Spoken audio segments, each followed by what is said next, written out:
Empat hal yang menjaminkan banyak rizki, bukan memudahkan rizki.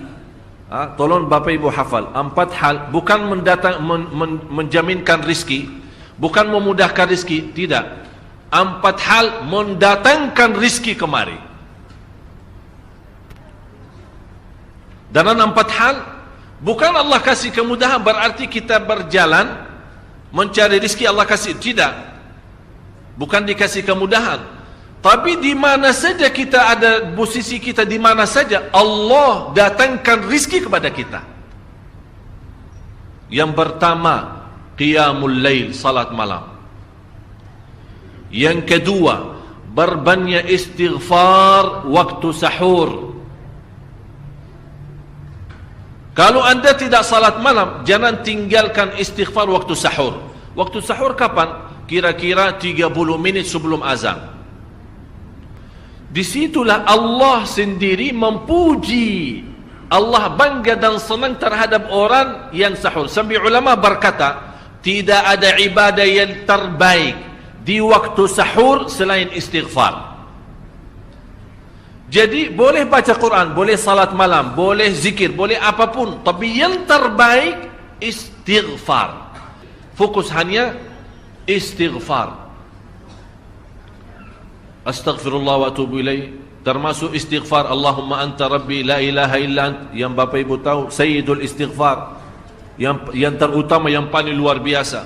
Allahumma anta rabbi la ilaha illa anta khalaqtani wa ana abduka wa ana ala ahdika wa wa'dika mastata'at a'udzu bika min syarri ma sana'at abu'u laka bi ni'matika alayya wa abu'u bi dhanbi faghfirli fa innahu la yaghfiru adh-dhunuba. Ya Allah, kalau kita fahami doa ini luar biasa. Oleh karena itu kata Rasulullah, barang siapa yang membaca sayyidul istighfar, kemudian di malam hari dengan keyakinan dia meninggal habis baca istighfar, masuk surga. Masuk surga. Berarti ini salah satu doa yang menjaminkan dengan mudah masuk surga. Jadi empat hal yang mendatangkan rizki, bukan kita mencarinya, dia yang datang kemari. Apalagi saat mencari lebih mudah. Qiyamul lail, salat malam. Tapi dalam bahasa, mohon maaf Bapak Ibu, dalam bahasa Arab disebut qiyamul lail, bukan salat. Tapi kalau diterjemahkan dalam bahasa kita salat. Tapi kenapa di situ qiyamul lail? Diberikan qiyamul lail, qiyam artinya berdiri, berarti lama. Saking lama berdiri dikaitkan jadi qiyamul lail. Qumil laila ya ayyuhal muzammil. Apa terus? Qumil lail, berdirilah saat malam. Berdirilah, bukan salatlah malam, tidak, berdirilah malam hari. Itu dahsyatnya di situ berdiri. Qiyamul lail. Yang kedua, berbanyak istighfar. Yang ketiga, berbanyak sedekah. Sebenarnya bukan istilah berbanyak sedekah. Kadang-kadang orang bersedekah 100 juta, udah saya sudah bersedekah 100 juta. Bukan itu. Bukan yang dimaksud berbanyak sedekah itu dari sisi uang itu banyak atau sedikit, bukan. Yang dimaksud rahasia sedekah, ta'ahudus sedekah, istiqamah bersedekah. Istiqamah itu tidak menjadi masalah besar maupun kecil, itu tidak menjadi masalah. Karena bagi Allah tidak ada artinya besar maupun kecil, kita tidak memberikan kepada Allah, karena Allah Maha Kaya. Tapi rahasia sedekah itu kita terus menerus sedekah, siang, pagi, malam, pagi, besok, terus minggu depan, tidak pernah berhenti. Setiap ada kesempatan selalu kita membawa sedekah. Itu namanya ta'ahudus sedekah. Ta'ahud kalau dalam bahasa sebuah janjian, seolah-olah kita ada kontrak kerjasama antara diri dengan apa? Dengan sedekah. Itu kata ta'ahud, ahad, berjanjian. Saya berjanji, seolah-olah ada berjanjian antara kita dengan sedekah. Jadi tidak boleh terlepas dari berjanjian, seolah-olah kita menghormati berjanjian. Bagaimana menghormati? Kita terus kerjasama.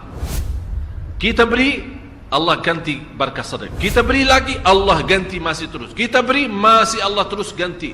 Itulah dahsyatnya sedekah. Jadi Bapak Ibu, jangan nunggu hari tertentu, bulan tertentu, malam tertentu kita bersedekah. Jangan. Setiap kita merasa ada berita baik, ada berita maupun ada berita buruk yang menyakiti perasaan kita, di rumah tangga kita, anak kita, suami kita, istri kita, apapun, langsung segera sedekah. Disitulah rahasianya. Ikatkan seolah-olah kita sudah membuat perjanjian antara diri dan sedekah.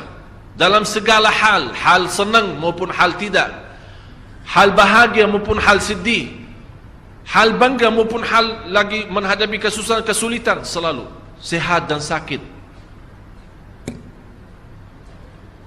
Terus yang keempat, zikir, berzikir pagi hari dan sore hari. Berzikir pagi hari dan sore hari. Ini 4 hal Bapak Ibu. Berdiri malam hari, itu yang namanya tahajud, banjanya atau lamanya berdiri. Berbanyak istighfar waktu sahur. Yang ketiga, berbanyak sedekah. Sudah Bapak Ibu mengerti, jadi istilah berbanyak sedekah bukan artinya harus banyak dari jumlah hitungannya, tidak. Yang keempat adalah berzikir di pagi hari maupun petang hari. Amman huwa qanitun ana al-laili sajidan wa qa'ima. Sajidan wa qa'ima. Jadi Bapak Ibu, saat kita berdiri lama, walaupun baca satu ayat, diulangi berkali-kali, walaupun baca surah pendek, tapi diulangi berkali-kali, tidak menjadi masalah. Bapak Ibu hanya hafal qulhu. Qulhu dibaca 3 kali, pahalanya seperti baca Al-Quran 30 juz. Ada seorang salih mengajak kawannya, sudah mendekati subuh, ayo bangun salat malam dan baca sepertiga Al-Quran.